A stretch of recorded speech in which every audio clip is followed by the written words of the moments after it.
సుమన్ టీవీలో మీ personal and business promotions కోసం కింది నెంబర్కి కాంటాక్ట్ చేయండి. ఏపీలో కురిసిన భారీ వర్షాలు తీవ్ర విషాదాన్ని తెచ్చిపెట్టాయి. ఎన్నో కుటుంబాలు రోడ్డు మీద పడ్డాయి. ఎంతో మంది నిరాశ్రయులుగా మారిపోయారు. కట్టుబట్టలతో ఇంటి నుంచి బయటకొచ్చారు. భారీగా ప్రాణ నష్టం జరిగింది. ఇప్పటి వరకు భారీ వర్షాలకు 14 మంది చనిపోయారు. విజయవాడలోని మొగల్రాజుపురంలో కొండచెరువులు విరిగిపడి 6, ఇతర ఘటనలో పలువురు ప్రాణాలు విడిచారు. బుడమేరు వరద ఉధృతికి గుణదలలోని విజయనగర కాలనీకి చెందిన తండ్రి కొడుకు మరణించడం తీవ్ర విషాదాన్ని నింపింది. ఇంకా చాలా మంది గల్లంతయ్యారు. పలువురు గాయపడ్డారు కూడా.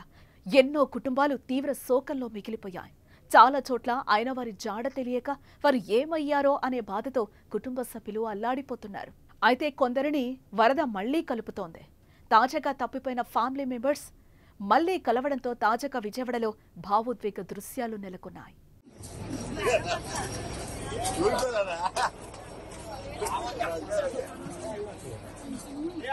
విజయవాడ సింగ్ నగర్ ను వరద ఏ స్థాయిలో చుట్టుముట్టిందో తెలిసిందే.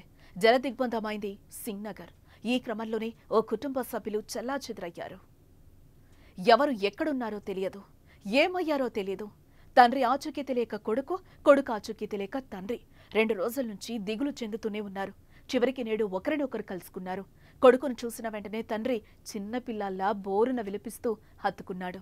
కుమారుడు కూడా తీవ్ర భావోద్వేగానికి గురై తండ్రి గుండెలపై వాలాడు. ఈ దృశ్యాలు సోషల్ మీడియాలో వైరల్ అవుతున్నాయి. తండ్రి కొడుకుల ప్రేమ, అనుబంధం ప్రతి ఒక్కరి మనసును హత్తుకుంటోంది. దీనిపై మీరేమంటారో కామెంట్ చేయండి.